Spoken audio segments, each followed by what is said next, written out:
C'est à l'initiative du prophète Joël Crasso que la fondation fut créée le 14 novembre 2014. Il s'agit d'une organisation non gouvernementale, association à but non lucratif, qui réunit en son sein des personnes de bonne volonté qui ont décidé de mettre bénévolement leur temps et expertise au service des enfants. Cette fondation, qui s'inscrit sur plusieurs champs sectoriels, à savoir le secteur social, éducatif, santé et appui aux femmes veuves, a pour objectif de promouvoir le respect des droits des enfants, spécialement ceux en situation vulnérable, d'apporter une assistance multisectorielle des populations ivoiriennes ou africaines sur le plan santé, nutritionnel, social, de concevoir et mettre en œuvre des projets de développement économique et social, en particulier pour les enfants et veuves. C'est dans ce cadre que le maréchal de la brigade anti-sorciers, le prophète Joël Crasso, a organisé ce samedi 27 mai 2017 dans le département du Lot-du-Bois, à Divo, une remise de dons de 481 paires de chaussures neuves aux enfants en situation vulnérable. Les bénéficiaires de ces dons sont ceux de la Fondation Espoir de Vie du prophète Joël Crasso, des enfants de l'église de Divo, du quartier Vatican et Belleville, des enfants du quartier Dialogue, du quartier Konankro, Briboré, Zaroko et Syndicat, ainsi qu'aux femmes veuves de Vatican. Cette cérémonie a débuté par une projection de films sur les activités de la Fondation. Ensuite, une conférence de presse avec pour thème « Aider un enfant, c'est sauver une vie » fut animée par le juge Famien Agricola du tribunal de Divo. Dans son exposé, il a planté le décor en expliquant quelques fondements liés aux droits des enfants. Le thème choisi, sauver un enfant, c'est sauver une vie, s'inscrit dans l'ensemble du droit des enfants. Un enfant a un droit et ce droit doit être protégé. Voici comment nous développons le thème. C'est pourquoi, pour commencer, nous disons que un extrait de l'exposé des motifs de l'ordonnance du 2 février 1945, c'est cette ordonnance-là même qui a défini la procédure spéciale pour tous les enfants en conflit avec la loi. Et cet extrait-là dit: il est peu de problèmes aussi graves que ceux qui concernent la protection de l'enfance, et parmi eux, ceux qui ont trait au sort de l'enfance traduite en justice. Et il continue pour dire: la France n'est pas assez riche d'enfants pour qu'elle ait le droit de négliger tout ce qui peut en faire des êtres sains. Et moi, je dirais, en ce qui nous concerne, Africains en général et Ivoiriens en particulier, que nous sommes trop ou très riches d'enfants pour les négliger quand on sait qu'ils représentent l'avenir, le devenir d'une nation. Ayant pris conscience de l'importance de l'intérêt de l'enfant, la communauté internationale a mis en place toute une réglementation, en l'occurrence la Convention des Nations Unies relative aux droits de l'enfant du 20 novembre 1989, tendant à prodiguer à l'enfant des soins spéciaux et une protection particulière, compte tenu de sa vulnérabilité, de sa dépendance, tant physique, intellectuelle qu'émotionnelle. Pour sa part, l'État de Côte d'Ivoire a aussi mis en place tout un arsenal juridique et judiciaire pour assurer la protection de l'enfant, tant au plan civil qu'au plan pénal, à travers les différentes lois régissant l'état civil, la minorité, la filiation, la paternité, le mariage, le divorce, la procédure pénale, le droit pénal et autres. Pour tous ceux qui ont fait le droit, c'est la théorie de l'enfance conceptus. C'est-à-dire l'enfant déjà conçu peut être titulaire de droit. Comment ça? Le père décède en janvier et puis l'enfant naît en mai. Ok? L'enfant naît en mai. L'enfant naît 4 mois après le décès du père. Or, nous savons qu'une grossesse dure 9 mois. Cela veut dire quoi? C'est qu'au moment où le père décédait, l'enfant était déjà conçu. De sorte que cet enfant-là peut recueillir aussi bien l'actif que le passif, la situation de son père. Donc, s'ils étaient 2 enfants, ils ne sont plus 2. Celui qui vient naître là, ça fait un 3e enfant et il est appelé à porter le nom de son père. Sauf si on arrive à rapporter la preuve que ce n'est pas lui le père. Ça encore, ça sera difficile parce que celui qui est l'auteur désigné est déjà parti. L'enfant a droit à une identité. Et aujourd'hui, je pense que les procédures sont faites. Certains avocats, lorsque la femme pose le veto, alors soulève la convention internationale qui est au-dessus de la loi, la constitution ivoirienne, pour dire que cet article-là viole une loi internationale et que par conséquent, l'enfant doit pouvoir avoir une identité parce que tous les enfants naissent égaux en droit et en obligation. Tous les enfants naissent égaux. Pourquoi une discrimination contre cet enfant-là qui n'a pas choisi? Donc tous les enfants ont droit à une identité. Cela appelle encore une deuxième chose. Ça veut dire qu'un enfant doit avoir un acte de naissance. Un enfant a droit à un état civil. Or, ici, on se rend compte que beaucoup d'enfants, et ça, pour ceux qu'on peut apprécier, ceux qui vont à l'école, l'État, le ministère de la Justice a même lancé une opération tout dernièrement pour que les enfants qui vont à l'école puissent avoir un acte de naissance. Figurez-vous, l'année dernière, il y a eu une opération que nous avons fait ensemble avec la DREN. Il y avait près de 8000 enfants, 6000 enfants, des cas de HM2 qui n'avaient pas d'acte de naissance. Ok? Quand on va arriver à un autre droit, tout à l'heure, qui est assez important, le droit à l'éducation. Quand cet enfant qui est au CM2 n'a pas d'acte de naissance, et s'il n'a pas d'acte de naissance, il ne peut alors composer pour l'examen. S'il ne compose pas, son avenir est bloqué là. Quand on sait aussi notre administration, comment nous fonctionnons, celui qui n'a pas de diplôme, est-ce qu'il peut arriver quelque part? Donc voici, l'enfant a droit à une identité. Et ça, c'est un principe auquel nous tous nous devons déférer. Enfant abandonné, vous voyez dans la loi, l'enfant qui est abandonné, dès que vous l'avez retrouvé, vous l'adressez au juge, on va à l'état civil, on lui donne un nom. On lui donne un nom automatiquement, que ce soit un prénom, on lui donne un nom, on dresse son acte de naissance. Si on l'a trouvé, on dit qu'il s'appelle Oumar, on lui donne le nom Oumar. On ne met pas de parents, on met né d'eux, il n'y a rien. Né d'eux et d'eux, ni père, ni mère, mais il a au moins un acte de naissance. Et il y a un test même, il y a un test qui punit tous ceux qui détruisent l'acte d'état civil d'un enfant, atteinte à l'état civil d'un enfant. Il y a un test pénal qui le réprime, peine de prison et amende. Deuxième droit fondamental auquel nous pensons, l'enfant a droit à l'éducation. L'enfant a droit à l'éducation. C'est quand nous saluons la réglementation qui fait de l'école une chose obligatoire jusqu'à l'âge de 16 ans, sous peine de sanctions, même pénales. C'est vrai qu'on a de la peine à mettre cette loi-là en œuvre. Parce que si un père qui doit s'occuper de sa famille doit aller en prison pour n'avoir pas mis un à l'école, alors que les autres sont là, ils attendent, mais déjà c'est salutaire. L'école obligatoire, c'est-à-dire un enfant jusqu'à l'âge de 16 ans, sa place, c'est à l'école. Tous les enfants ont droit à l'éducation, quelle que soit leur origine, quel que soit leur statut dans la société.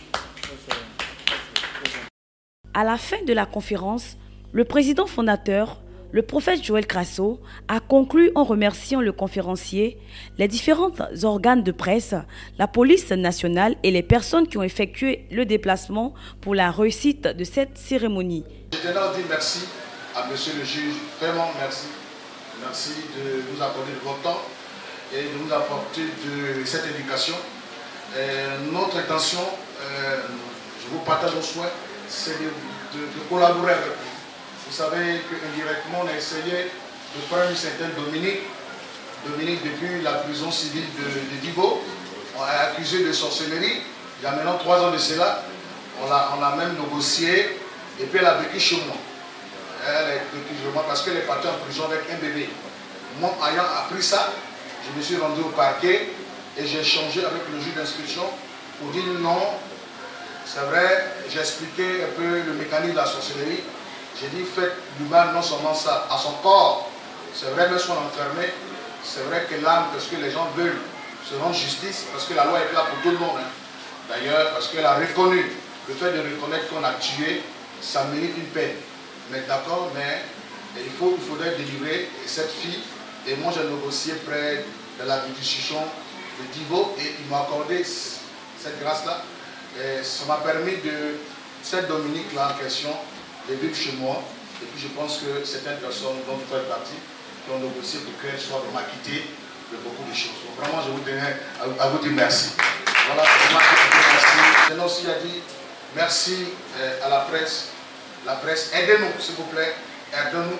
Généralement, on a l'impression de voir beaucoup de critiques sur vos réseaux sociaux, sur beaucoup de choses. Mais franchement, aidez-nous. Nous sommes dans un pays, franchement, fragilisé déjà, si vous prêtez les mots. Mais nous devons nous battre pour que la paix vraiment caractérise le pays que l'appelle la Côte d'Ivoire.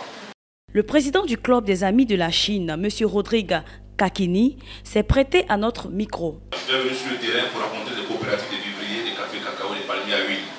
Donc, vous comprenez un peu, j'étais en train de faire le terrain et j'ai entendu que le prophète avait une conférence. Mais le prophète, c'est quelqu'un qui a la main sur le cœur. Je le suis depuis longtemps sur les réseaux sociaux. C'était la personne qui l'a accueilli quand il arrivait de sa tournée européenne à l'aéroport international Fessoboigny. Et j'ai participé à une de ses conférences de presse à Abidjan. Je suis venu aujourd'hui et j'ai fait le constat. Alors là, je ne parle pas en tant que directeur de société, je parle en tant que président du Club Ami de la Chine. Nous avons déjà fait assez de dons aux planteurs, aux vivriers, aux rois des Krenjabo, un peu partout, à beaucoup de personnes. Je pense qu'il est temps d'accompagner le prophète dans cette noble œuvre. La rentrée prochaine, je pense que c'est dans 2 mois, le Club Ami de la Chine sera à tes côtés pour que les accompagnent. Cette manifestation a été couronnée par la prestation de l'artiste Dodo La Terre, de la chantre Kessier, de l'artiste Zouglou Amaral et bien d'autres. Ici, par ma voix, me charge de te dire merci. Tout Dieu me charge de te dire merci. Papa Joël Grasso. Hey, hey, joli, hey, la devient jolie. Mais nous, on a le ventre qui est vide. C'est vrai que le pays là devient joli, joli. Mais nous les Ivoiriens là, on a le ventre qui est vide. Joli, le pays là devient joli. Mais nous, on a le ventre qui est vide. C'est vrai que la Côte d'Ivoire devient jolie. Mais nous les Ivoiriens que tu vois papa, on a le ventre qui est. Quand on va pouvoir parler, ils diront que le Zoubou cherche pas la blanc. Quand on va critiquer, et ils vont nous censurer comme ils l'ont fait. Ils nous ont censurés parce qu'on a voulu dire la vérité.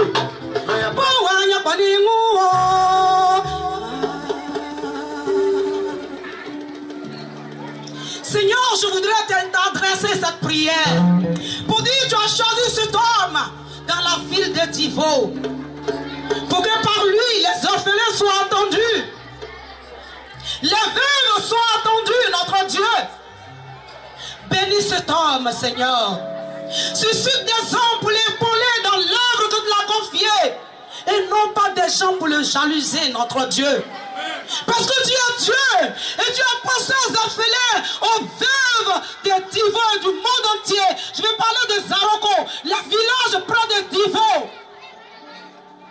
Et tu as choisi ce temps pour ces femmes, ces enfants. Seigneur, bénis-le. La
Rappelons que le prophète Joël Crasso, qui est aussi chanteur avec 7 albums à son actif, il a offert des kits, des repas et des vivres aux enfants et femmes veuves de Divo.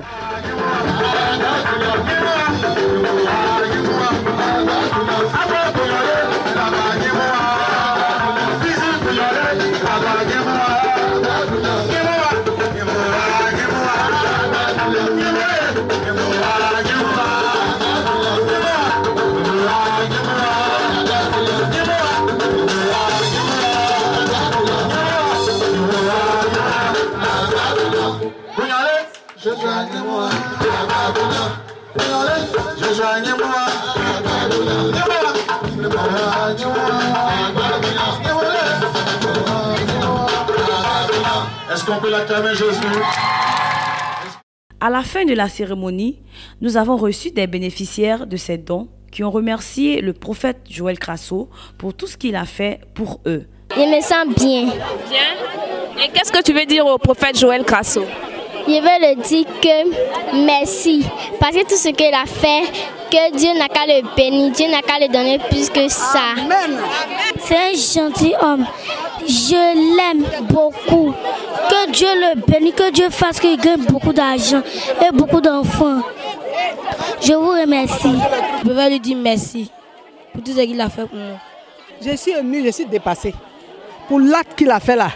Dans la Côte d'Ivoire, on n'a jamais vu un prophète ou un pasteur qui a fait un truc comme ça. Vraiment, on ne sait pas ce qu'on va lui dire. C'est Dieu seul qui peut le payer. Dieu est le seul qui peut remercier. Jésus est le seul qui peut le remercier. Pour ce qu'il fait aux enfants là, c'est même pas le cadeau, même la nourriture, les kits scolaires, tout. Et surtout que les enfants qui les a pris ici là, orphelins, des pères, des mères, vraiment, on ne sait pas ce qu'on va lui dire. On lui dit merci. Dieu lui dit merci. Et où il a pris cet argent-là, Dieu lui a donné ce pouvoir pour prendre cet argent-là, pour pouvoir faire ces dépenses-là aux enfants, sans réfléchir qu'il a une famille, il dit tout le monde est la même chose. Vraiment, on ne sait pas ce qu'il va lui dire. Dieu le remercie. Où il a pris là, Dieu n'a qu'à multiplier 10 fois où il a pris l'argent là pour pouvoir faire cela. On le remercie beaucoup. Dieu est amour et aimer son prochain, c'est aimer Dieu. Et c'est ce que fait ce grand homme, le prophète Joël Crasso, qui fait parler son cœur sans distinction raciale. Que Dieu le lui rende au centuple. Vous avez découvert ici. Que vous avez découvert Ivoire TV. Ivoire TV.